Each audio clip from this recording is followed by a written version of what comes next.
Hello, my name is Peter Zeihan. I'm a geopolitical strategist, and we're going to talk about the future of the world today. This is what trade used to look like. We did not trade goods, we traded ammunition. And if you saw something that you thought you needed, you went out and you took it. You confiscated it, you colonized it, you expanded into empire. And those empires fought over resources and markets and trade access. And those competitions turned into wars, and those wars brought us World War II, which brought the whole system crashing down. Now, at the end of that war, it was left to the last men standing, the Americans, to figure out what's next. So the U.S. drew its allies together at a place called Bretton Woods, held a conference, and laid out the game as it was going to be, laid out the rules for a new age. Instead of everyone having a separate, sequestered, militarized imperial economic system, everything was going to be pooled. And the U.S. Navy, the only one to survive the war, would patrol the global sea lanes for everyone so that anyone could go anywhere at any time and purchase any raw commodity, ship it home safely, metabolize it into a finished good, and then re-export it for hard currency. There was just one catch.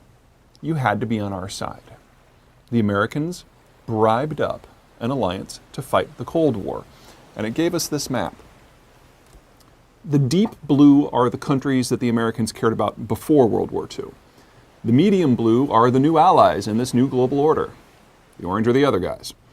And the light blue was the field of competition. Everything mattered, every day, everywhere. The United States could not choose to deny battle because it was responsible for the global whole. But then one day, it was all over. And it had never occurred to the Americans that they might win. And there was no plan for what would happen. And the map of how the Americans viewed the world changed. All of a sudden, there were huge swaths of the planet the Americans just didn't have a firm opinion on.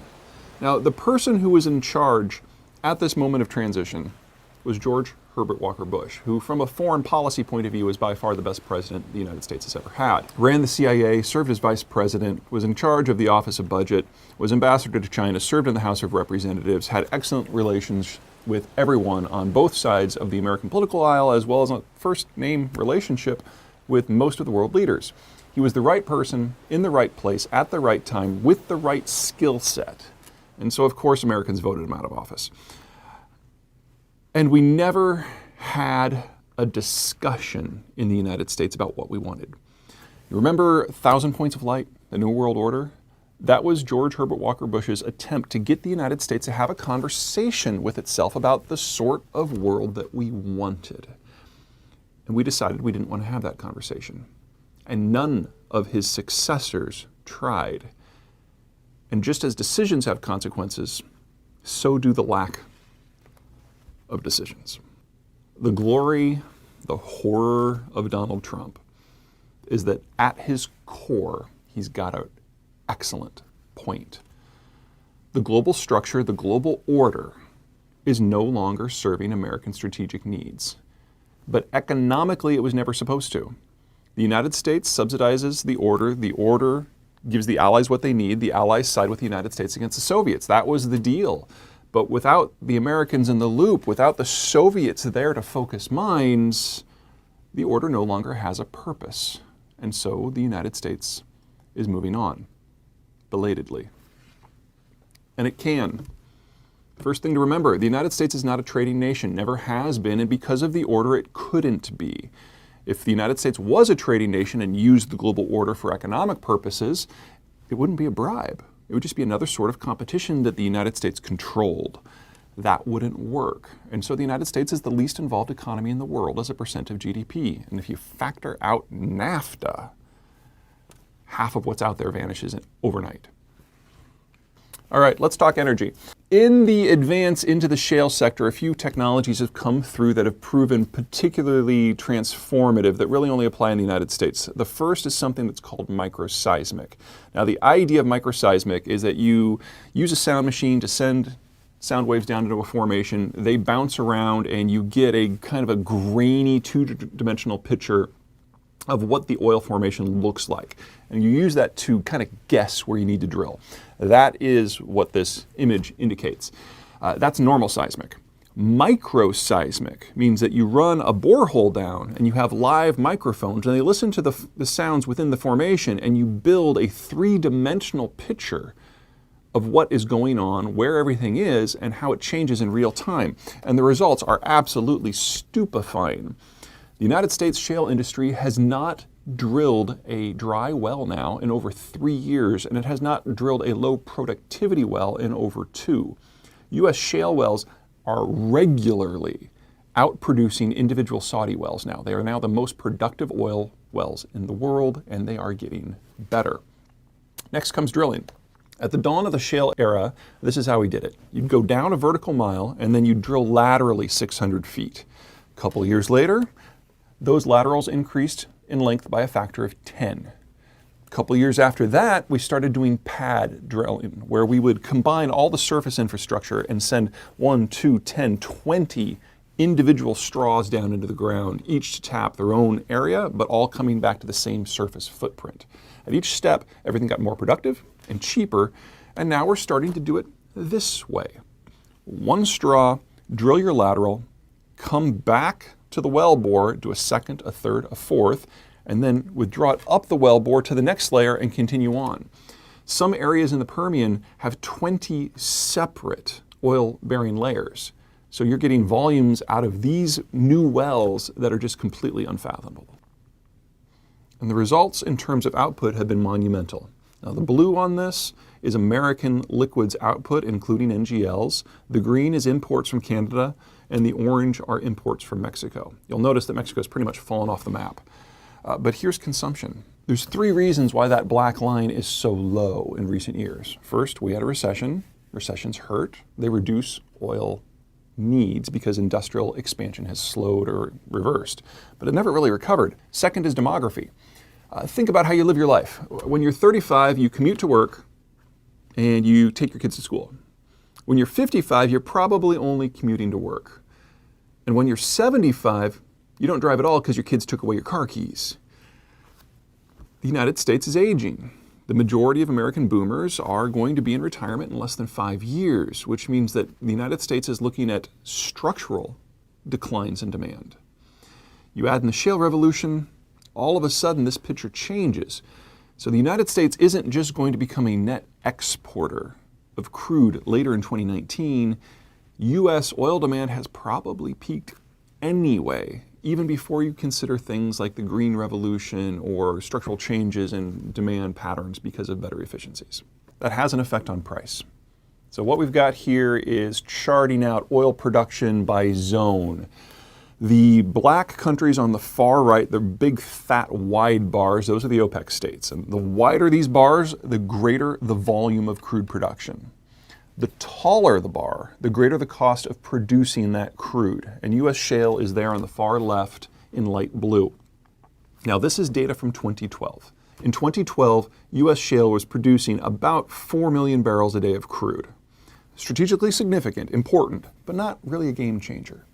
But since then, there have been breakthroughs in things like microseismic and drilling, and this is where we were as of the beginning of the last quarter. U.S. shale is now cost competitive with every country in the world outside of Saudi Arabia, and at the rate these technologies are being combined into a best practices suite, U.S. shale production costs will probably be below $25 a barrel sometime in early 2021. And folks, that's it. The U.S. is both the highest producer and the lowest cost producer in the world. The energy equation is not all about petroleum. There's also green tech. And while some people like to think that it's about to change the world, it might be about to do it in ways you're not thinking about. What this first graphic shows is areas where the sun shines in a way where it can be captured. Anything that is in the deep red, those are zones where solar intensity is strong enough to generate power and it's reliable enough to be economically viable. If you move into the orange, you start to get a lot of variability. Either you don't get as much solar radiation or the seasonal variation is pretty strong. So you can still reduce your carbon footprint if you're in the orange zone by putting up panels, but it's probably going to be a wash economically. You might actually lose some money. Yellow's the next step down, and if you're in the light green, you have actually increased your carbon footprint by putting up panels, because the solar radiation there is so thin and so irregular that you have to have a backup system anyway, and you'll probably never get back the energy that you burned just to make the panels in the first place. Red is great, orange is okay. Here's the same map, but the data, instead of for solar, is for wind. Again, red is great, orange is okay. What I'm going to do now is going to combine these so you can see where the solar and the wind work for real. The blue is wind, the green is solar, and the dark green is both. You'll notice that we have already eliminated over 80% of the world's landmass. Most green techs just aren't ready for prime time yet, but we're not done yet, because this is just assuming all else being equal in nature. You now have to combine that with what people actually do. So for example, you're not going to put wind turbines above 10,000 feet. There might be wind up there, but the air pressure is so low that the blades won't turn. And you're not going to put solar panels over a crop field because the crops need the sun. Once you factor all of that out, there's really only 8 countries in the planet that can get an appreciable percentage of their electricity from green sources. Australia's at the top of the list. The United States is number 2. Remember, the United States is the first world power that is closest to the equator, has the best solar intensity.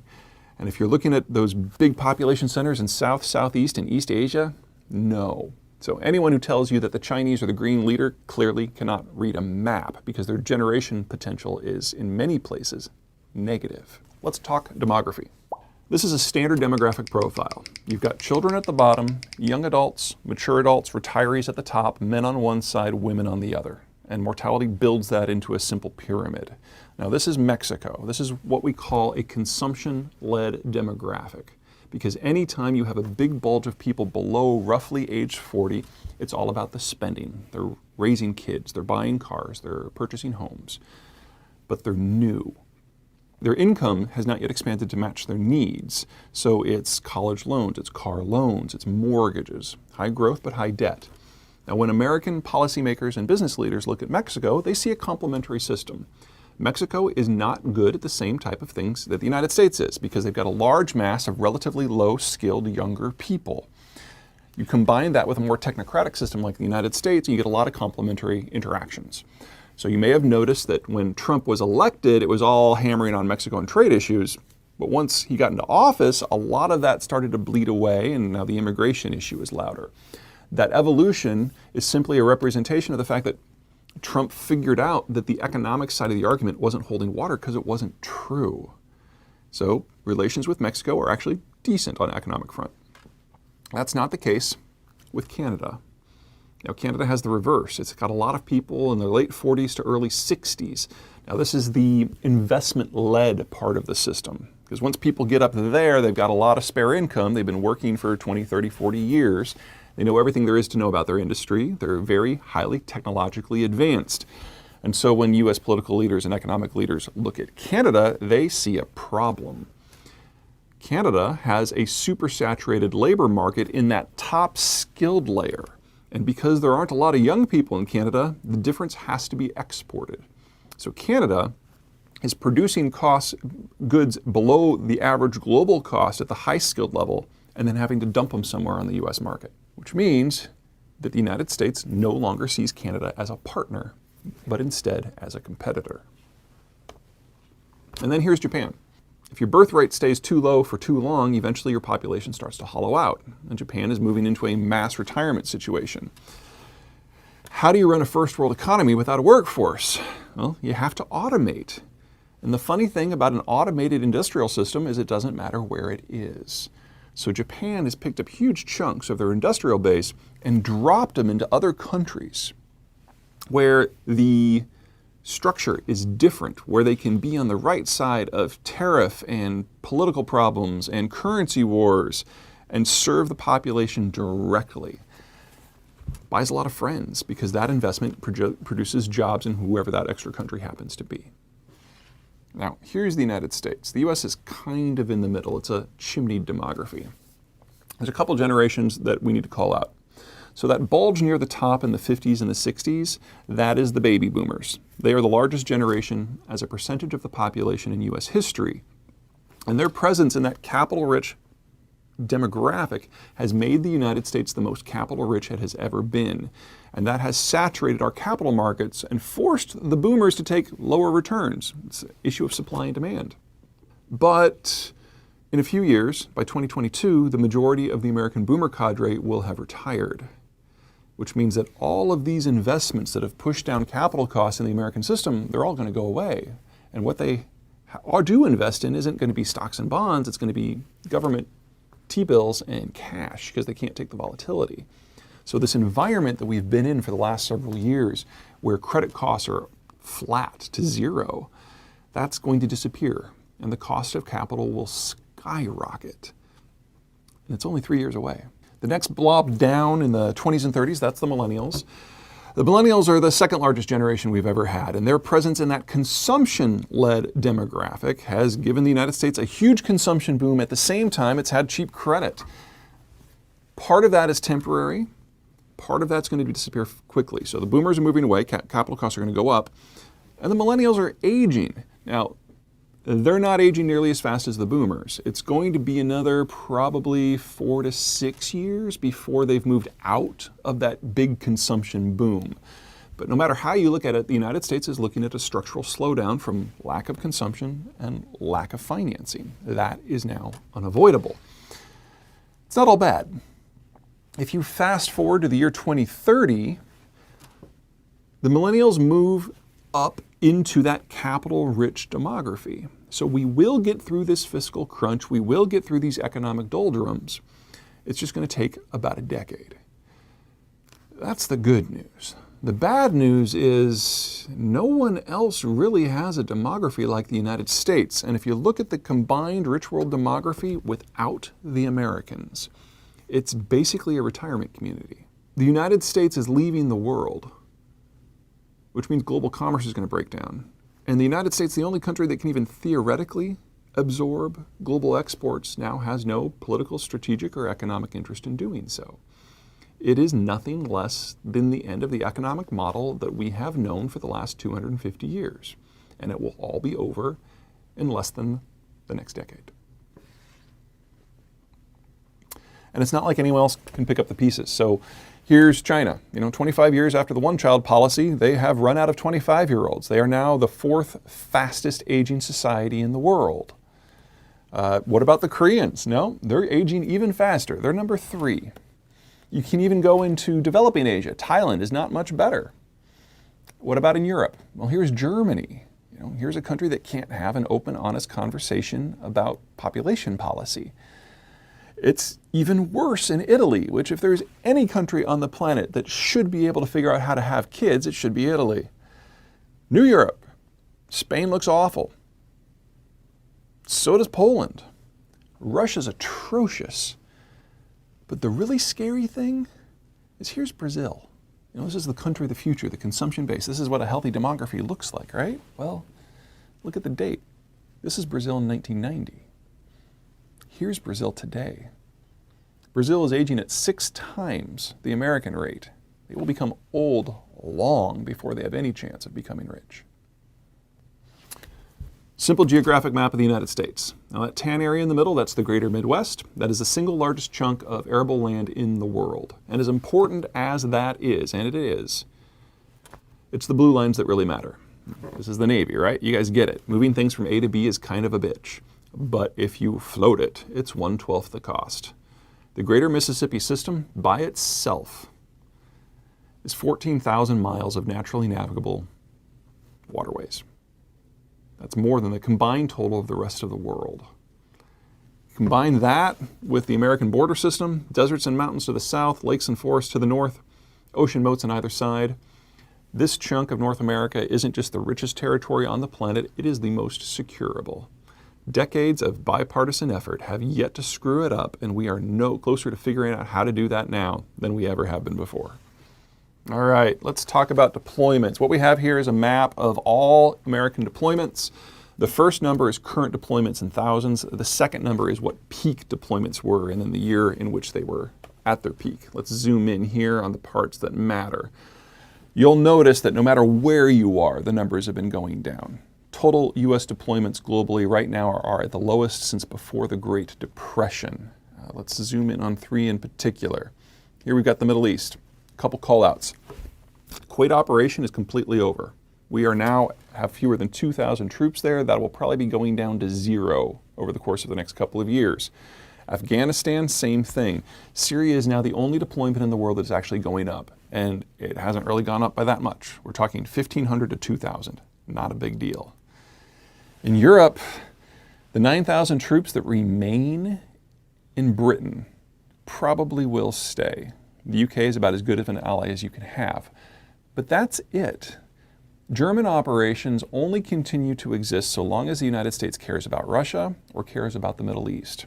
As those ramp down, you are looking at those bases being closed completely. And something similar is likely to happen in East Asia. Part and parcel of why Trump has been going to North Korea, or going to the North Koreans so often, is about finding a way out.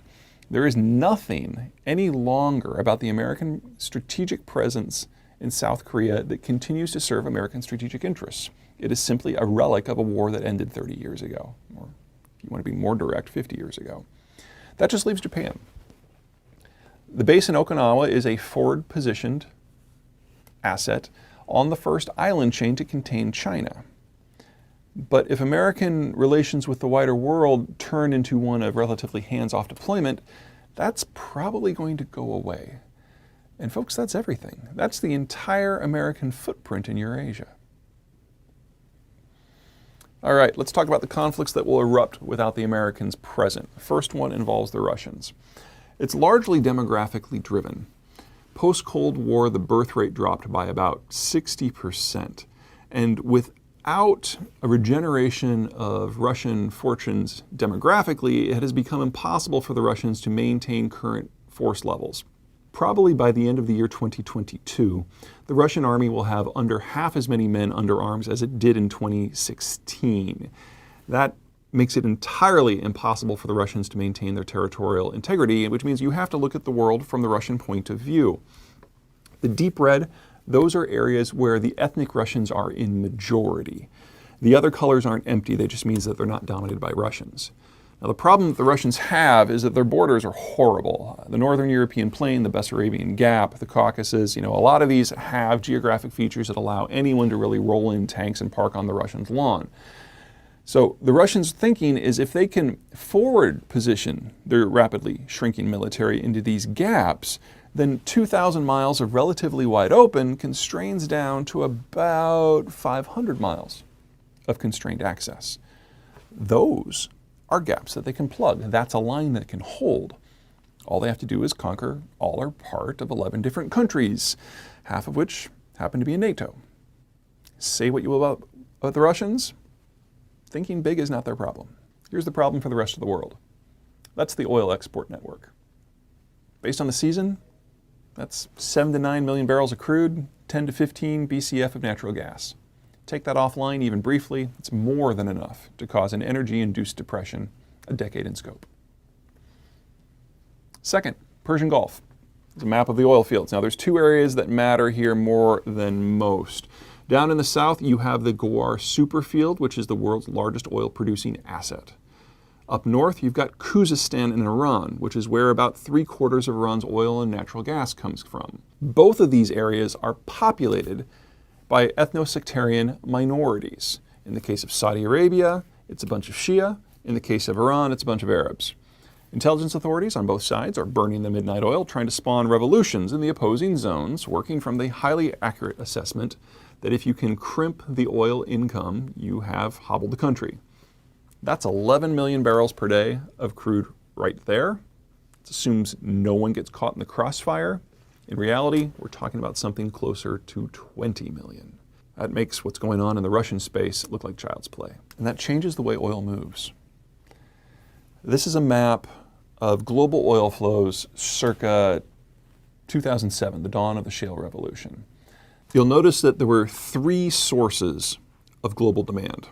The first two are North America and Western Europe, where they would take crude from all points of the compass because their local production was just insufficient for their needs. And if there was anything left, it would take the long road around South and Southeast Asia to Northeast Asia. It was the longest supply run on the planet, and as a result, the Northeast Asians had to pay a premium based on the season and the politics. It could be $1 to $10 a barrel because they had no choice but to import their crude from half a continent away. But throw the shale revolution in. The United States reduces its imports by 1 million barrels a day for 7 years. The Europeans throw a financial crisis and prove that they can stick to it, which means that the only source of organic supply growth anywhere on the planet is in East Asia.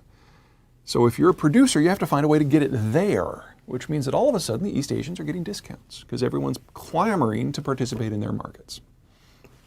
But remove the United States from the equation. Advance the shale revolution a few years. North America exits stage left. It's domestically supplied, it's fine. The Europeans, no longer able to trust the Russians, have to go out with their militaries and re-interface with their former colonies and make sure that the crude comes to them. That means there's not enough left. Which means if you're Korea or Taiwan or China or Japan, your only option is to take your navy, sail to the Persian Gulf, pick sides in a centuries-old blood feud that's devolved into a knife fight, convoy the crude home, and hope that no one tries to take it from you.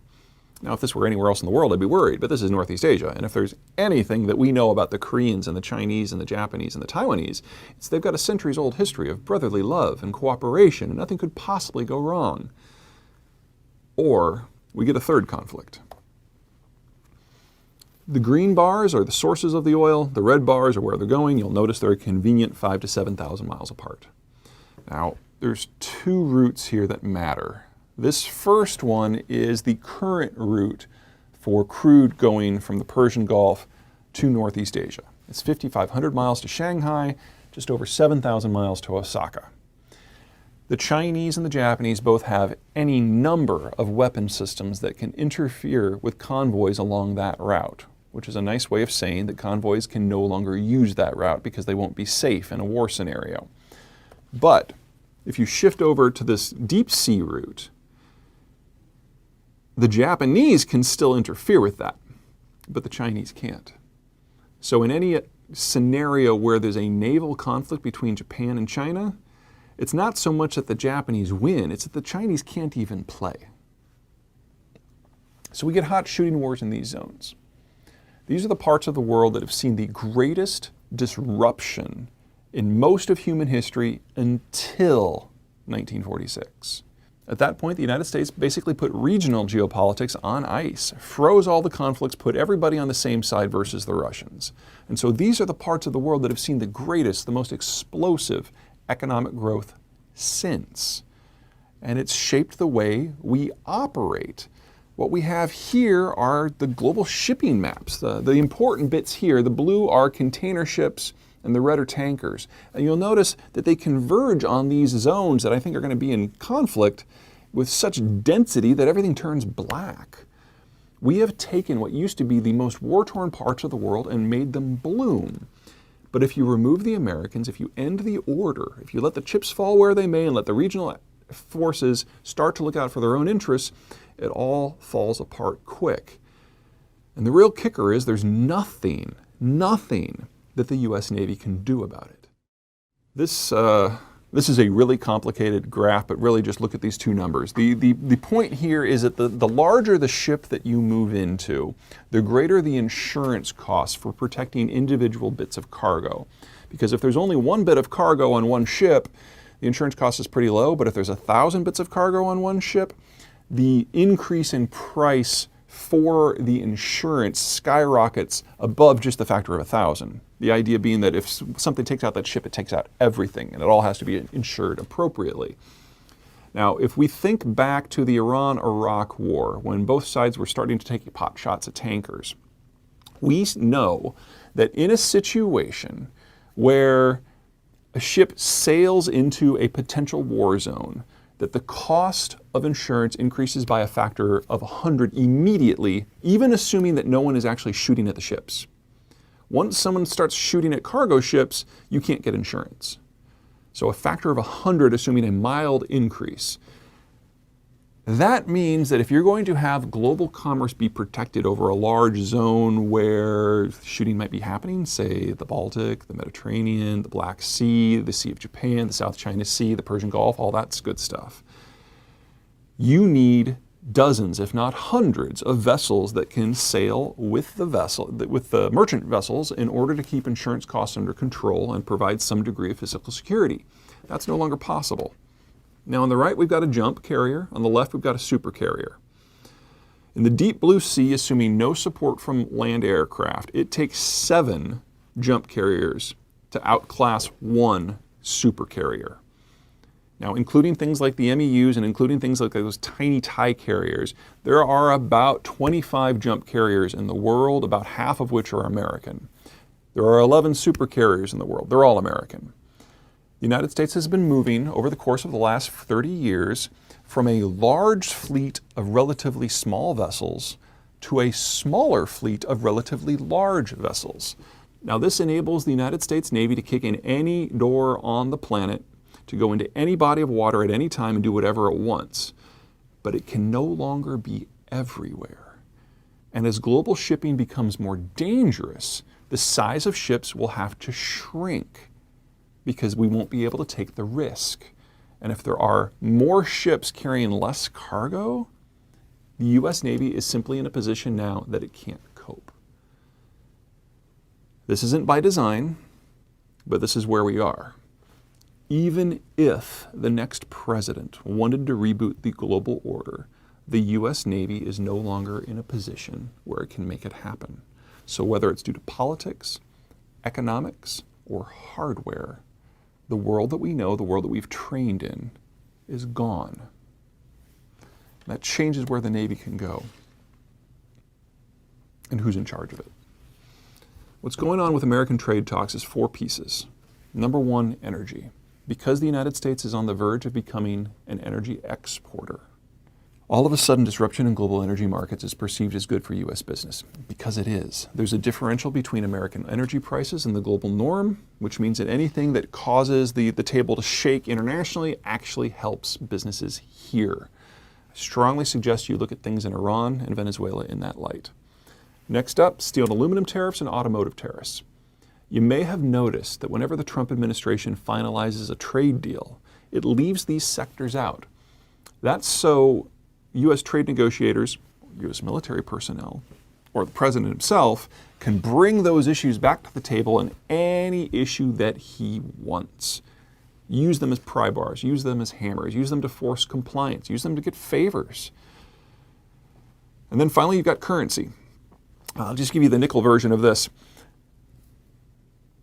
All currency transactions, all trade transactions in the world use the US dollar in some way, almost all of them.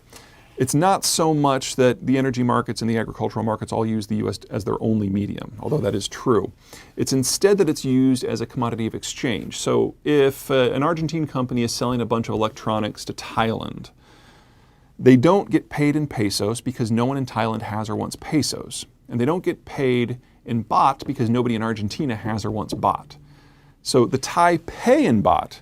The baht are converted to US dollars on an international exchange, and then the dollars are re-exchanged for Argentine pesos.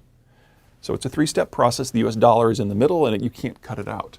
Roughly 95% of global exchanges use the US dollar in some way, either directly or as that intermediary. The remaining 5% is within the Eurozone.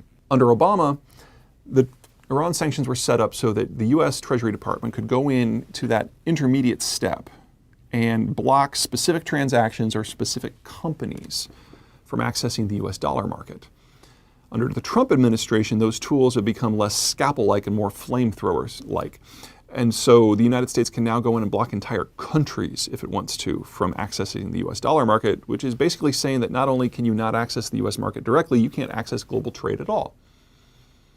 With those sort of trade tools in place, the guy who's in charge of trade talks has some incredible tools. Now, that person is Robert Lighthizer. He is the U.S. Trade Representative. And this isn't his first stint in government. He used to work for Reagan. So, quick war story. Back during the first Reagan term, the Cold War was running hot and heavy. we actually had a nuclear scare in Berlin. And the Reagan administration noticed that several of the Allies were doing things that Washington really didn't approve of. For example, the Japanese, the Germans, the French, they were all intervening in currency markets in order to push down their currencies relative to the US dollar so that they could spike their exports to the American market, stabilize their political and economic systems, get a nice little kick. Under Reagan 1, this was allowed to stand. But when Reagan was reelected and he would never face another election, and when Gorbachev rose to power and the Cold War was calming down, Reagan called the Allies together at the Plaza Hotel in New York and said, look, we see what you're doing, and you're going to stop, and you're going to stop today, because if you do not, we're going to leave the global order, and you can deal with the Soviets on your own. It worked. Within 6 months, the Allies hadn't just stopped intervening in markets, they had reversed their actions, and the US dollar dropped by half. Lighthizer was the Reagan administration's hatchet man assigned to Japan to make sure that they didn't renege on the deal. And every time he got his marching orders from Washington, he would walk into the Ministry of Finance, lay out the American position, and then when the Japanese were speaking, he would take off his translator microphone and disassemble it on the table in front of them and have a little G.I. Joe war with the pieces. Pew pew. And when the Japanese were done, he'd reassemble his microphone, put it back on. He's like, well, that was absolutely fascinating, but we're going to do it my way, right? This is the guy in charge of U.S. trade talks. And the reason I'm bringing him up is if you go back to before 1946, before the Americans sublimated their economic needs in pursuit of strategic goals, people like Lighthizer were the ones who gave orders to the State Department and the Defense Department. Because before World War II, strategic and economic issues were interlinked in American foreign policy making. And something like the U.S. Trade Representative is just as important to military planning as a Secretary of Defense. That changes where you can sail. There's a lot going on this map. The red, those are the countries that are likely to be involved in a series of wars over the course of the next 20 years. I don't think the United States is going to be involved in shooting at any of them, but these are the countries where the belligerency is. The light blue, those are the bodies of the water that the U.S. Navy enjoys complete and utter strategic dominance for decades to come. That's pretty much where the good news ends. Once you move from blue into green, it's not that the U.S. Navy can't go there and won't go there. It's that it will probably only do so in league with local countries with which the United States has a positive relationship. In places like the North Sea or the Bay of Biscay, that's not going to be too hard. In places like the Indian Ocean, because of distance and lack of economic rationale for being there in the first place, it's probably not going to happen so much. Once you get into yellow, these are constrained and contested political, economic, military environments. And while the Navy can force its way in, you have to ask the question, why? Because none of the countries in the littoral are going to be allies, and the economic rationale for a presence just isn't there. And then finally, you've got the oranges, which I can't see why the U.S. Navy is going to go there at all. A lot of shooting, not a lot of interests that would serve American strategic or economic purposes. So that's Europe and the Middle East. Here's the East Asian rim. Folks, we're getting out of the first island chain. There's nothing there for the United States. China is arguably the country in the world that is most dependent upon American involvement in the global order. Yes, China has technically more holes than the United States, but as you know, most of them are tiny. And of their 500-odd ships, only 60 of them are surface ships that have the capacity to actually sail beyond the first island chain. And that assumes no one's shooting at them. Probably only a handful, maybe 12, can actually operate beyond the island chain in any sort of combat environment. China as a country, as a navy, as an economic system, as a unified political system is almost over. There's 3,000 years of Chinese history. They've only been unified for about 150 of it. Half of that is under American guardianship of the global system. The only thing the United States has to do to destroy China is leave. But that does not mean that the U.S. Navy is going to want to be anywhere near the Chinese coast. Part and parcel of an American drawdown means that various regional powers, whether out of desperation or opportunity, are going to have to look out for their own interests. And never forget that the second most powerful navy in the world in terms of expeditionary capacity isn't China, it's Japan. And we need to start thinking about countries that we've considered allies in a new light. It's not that I think we're going to cross ships with the Japanese.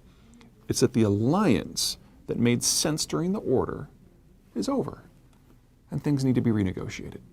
All right, that's plenty. If you're looking for some coasters or maybe some bookmarks, Accidental Superpower is where it all started. It tells the story of how the world got to be in the shape that it's in today, how it's going to evolve, how the world's going to break down. Absent Superpower starts with the Shale Revolution, plays it forward, walks the reader through the various wars that will erupt as a result. And Disunited comes out in February of 2020. Talks about the countries of the future. Which countries are going to rule the world once it ends? I'm Peter Zeihan. Thank you very much. Everybody have a great day.